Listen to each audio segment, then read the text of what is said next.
بے اولادی ایک ایسی چیز ہے کہ انسان جو ہے وہ دعا مانگتا ہے کہ پروردگار اسے نیک اور صالح اولاد عطا کرے۔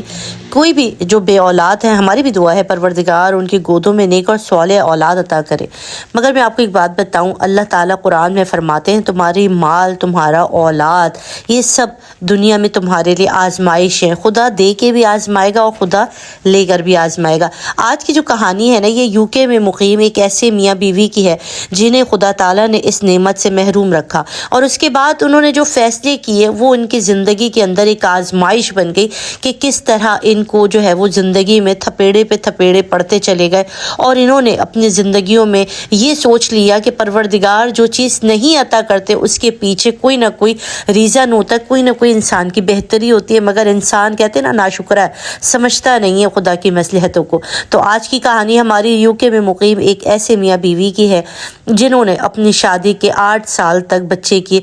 ہونے کا انتظار کیا۔ دونوں میاں بیوی بچے کے لیے بہت زیادہ تڑپتے تھے، مگر اللہ نے ان دونوں کو اولاد کی نعمت سے محروم رکھا۔ کوشش انہوں نے کی، اپنا علاج کروانے کی کوشش کی، ڈاکٹر کے پاس جاتے، علاج کرواتے دونوں میاں بیوی، تو سب یہ کہتے آپ دونوں کی ہر چیز نارمل ہے، خدا پہ بھروسہ کرے، اللہ آپ کو کب اولاد دے دے یہ صرف اس کے ہاتھ میں ہے۔ آخر کار 8 سال کا جب عرصہ بیت گیا اور لوگوں کی جو ان کے خاندان والے تھے ان کی باتوں کی بات، ان دونوں میاں بیوی نے فیصلہ کیا کہ انہیں پاکستان جا کر ایک بچہ اڈاپٹ کر لینا چاہیے تاکہ ان کی زندگیوں میں رنگ بھرا جا سکے، تاکہ یہ بھی اپنا جو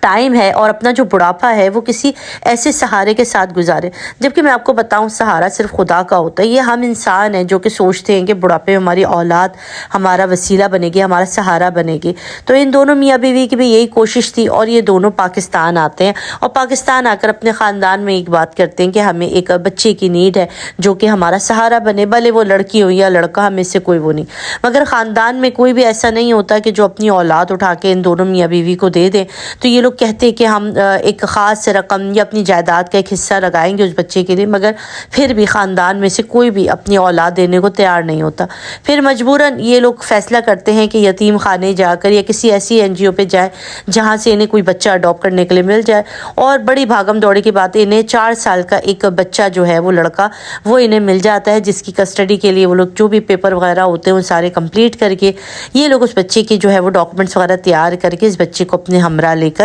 UK آ جاتے ہیں۔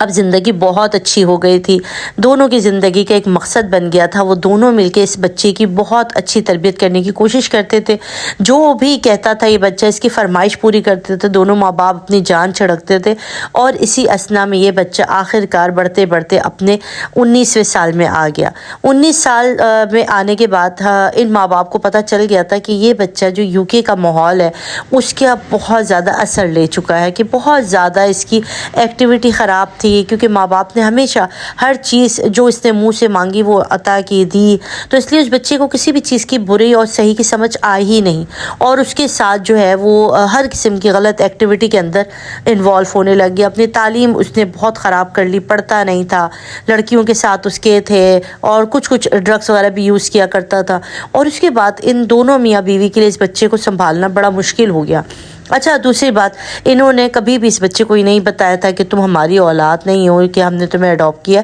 یہ بات اس سے پوشیدہ رکھی گئی تھی۔ انہوں نے کہا تھا کہ ہم نہیں چاہتے کہ یہ ہمارے سامنے ایسا رہے کہ جیسے کہ ہم اس کے سگے ماں باپ نہیں ہیں۔ اور پھر اس کے بعد یہ لڑکا اتنا زیادہ ایک ہائپر بچہ تھا کہ مینٹلی طور پر غصے کا بہت زیادہ تھا۔ کہتے ہیں کہ پیچھے نہیں معلوم کس خاندان سے اس بچے کا تعلق تھا، جو اس کے فادر تھے وہ کیسے تھے، کیونکہ یہ بچہ بہت زیادہ غصے والا تھا، ایگریسو تھا، اور نیگیٹیوٹی کی طرف زیادہ پک اپ کرتا تھا، جبکہ پازیٹیوٹی کی طرف نہیں آتا تھا۔ پھر ان ماں باپ نے انہیں اسے سمجھانے کی کوشش کی، اس کے ڈرگس لینے، اس کے بہت زیادہ سگریٹ پینے پہ، اس کی شراب تک بھی وہ پیتا تھا، برٹش دوست لڑکے لڑکیوں کی پارٹیوں میں جانا، پیسہ اڑانا۔ تو اس کے بعد ان دونوں میاں بیوی نے فیصلہ کیا کہ ہم اسے سمجھانے کی کوشش کریں گے، ہم اس کے ساتھ بات کریں گے، اور پھر اس کی والدہ جو ہوتی ہیں وہ اپنے طور پہ اس کو سمجھاتی ہیں، اس کو بتاتی ہیں کہ دیکھو ایسا ہے ایسا ہے، مگر یہ لڑکا کچھ بھی سننے کے موڈ میں نہیں ہوتا۔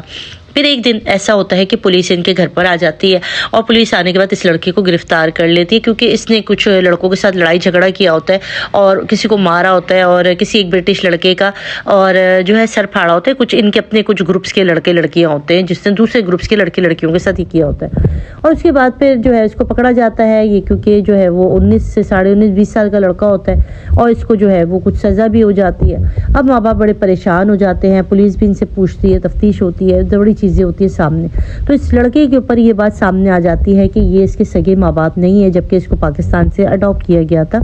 تو یہ بات اس کو بڑی ہی غصہ آتی ہے. جب یہ چھٹ کے 2 سال 2.5 سال جو بھی ہے اس کا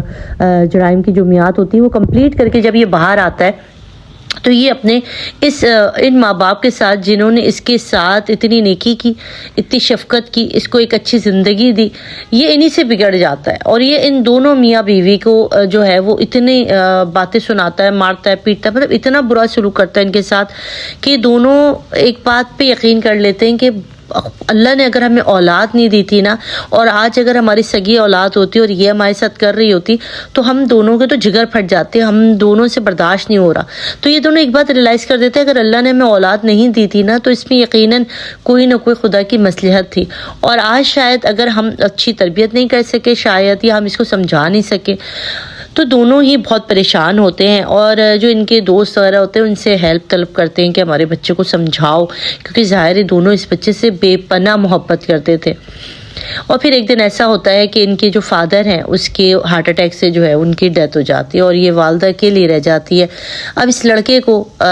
پشیمانی ہونے کی جگہ یہ مزید بگڑ جاتا ہے. اب یہ اپنی والدہ سے مزید پیسوں کی ڈیمانڈ کرتا ہے کہ مجھے یہاں جانا پیسے دیں, وہاں جانا پیسے دیں. اور جب منع کرتا ہے تو ایک دن یہ اتنا شدید غصے میں آتا ہے کہ یہ اپنی ہی اس ماں کے جو ہے منہ پہ ٹیپ لگا کے ہاتھ پاؤں باندھ کے یہ چلا جاتا ہے. اور اس کے بعد یہ بیچاری یہاں پر تنہا رہ جاتی ہیں اور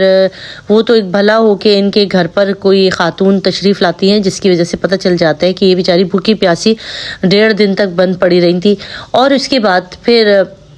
یہ زندگی میں اب تنہا ہے اور ان کا جو بیٹا ہے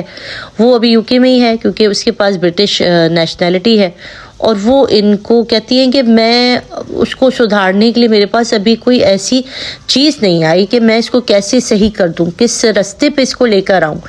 کبھی کبھی کہتی ہیں کہ بڑے انسان بڑا پریشان ہو جاتا ہے, اس کے پاس الفاظ نہیں ہوتے. کہتی ہیں کہ میں کبھی کبھی سوچتی ہوں کہ میں نے کون سا ایسا گناہ کیا تھا. ہاں شاید اس کی ناشکری کی تھی اس رب کی جس نے مجھے عطا نہیں کیا تھا, تو میں نے شاید اس کے اگینسٹ جا کے اولاد اڈاپٹ کی, کسی بے سہارا کو سہارا دینے کی کوشش کی, اور شاید ہماری تربیت غلط ہو گئی. تنہا ہے اور وہ لڑکا جو ہے وہ بالکل ان کی پرواہ نہیں کرتا. تو کہتی ہیں کہ میں بڑی پریشان رہتی ہوں, آپ میرے حق میں دعا کیجئے گا کہ پروردگار میرے بیٹے کو ہدایت کے رستے پہ لائے, اس کو نیک ہدایت دے اور اس کے لیے بہتری کا معاملہ رکھے. آپ کیا کہنا چاہیں گے, کیا واقعی اس خاتون اور ان میاں بیوی کی غلطی ہوئی کہ جو تربیت انہوں نے ٹھیک نہیں کی, یا وہ لڑکا خدا کی طرف سے آزمائش بن گیا ان کے لیے؟ آپ جو بھی کہیں گے اپنا کامنٹ ضرور مجھے ان باکس کیجئے گا. اپنا رکھے گا بہت سارا خیال, دعا میں یاد رکھیں. اللہ حافظ.